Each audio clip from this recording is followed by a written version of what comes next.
និងការអាណិតស្រឡាញ់រាប់អានពីប្រជាពលរដ្ឋខ្មែរប្រទេសចម្ប៉ាគឺជាអាណាចក្របុរាណរបស់ជនជាតិចាមដែលបានកើតឡើងនៅតាមបណ្ដោយឆ្នេរសមុទ្រភាគកណ្ដាលនៃប្រទេសវៀតណាមបច្ចុប្បន្នតំបន់នេះមានវាលរៀបតូចៗស្ថិតនៅរវាងភ្នំទ្រឿងសើន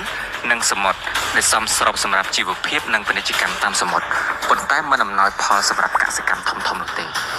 នៅមុនគ្រិស្តសករាជជនជាតិចាមពុំទាន់បង្កើតបានជារដ្ឋឡើយព្រោះពួកគេរស់នៅជាកុលសម្ព័ន្ធតូចៗតាមជើងភ្នំនិងតាមមាត់ទឹកហើយស្ថិតនៅក្រោមឥទ្ធិពលនិងការគ្រប់គ្រងរបស់ចិនចាប់ពីសតវត្សទី2មុនគ្រិស្តសករាជសហគមន៍ចាមបុរាណចាប់ផ្ដើមរួមបញ្ចូលគ្នាជាសហសម្ព័ន្ធនគរតូចៗដែលគេស្គាល់ក្នុងឯកសារចិនថាលិនយីដែលត្រូវបានចាត់ទុកថាជាដើមកំណើតនៃអាណាចក្រចម្ប៉ារ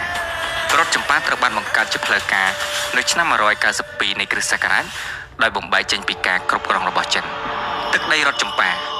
លាតសន្ធឹងចាប់ពីតំបន់ង៉ែអាននៅភាគខាងជើងប្រទេសវៀតណាមសណ្ដូកតាមបណ្ដោយឆ្នេរសមុទ្រចិនរហូតដល់ប៊ីងថ្វាន់នៅភាគខាងត្បូងរដ្ឋចម្ប៉ាមានក្រុងធំៗចំនួន4គឺក្រុងវិជ័យជារាជធានីក្រុងឥន្ទ្របុរៈក្រុងប៉ាន់ឌរង្គៈក្រុងកៅធរៈ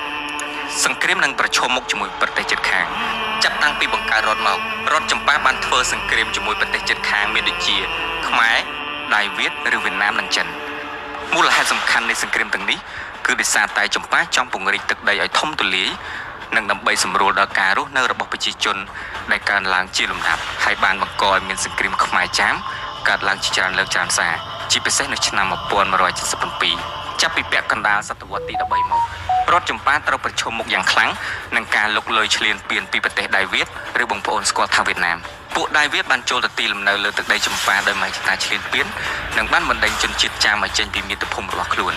ហើយពួកដៃវៀតបានវាយយកក្រុងវិជ័យរាជធានីរដ្ឋចម្ប៉ានៅចុងសតវត្សទី15ក្នុងឆ្នាំ1470ដោយស្ដេចយួនលេថាញ់តូនក្រោយមកដៃវៀតបានលេបត្របាក់ចម្ប៉ាបន្តិចម្ដង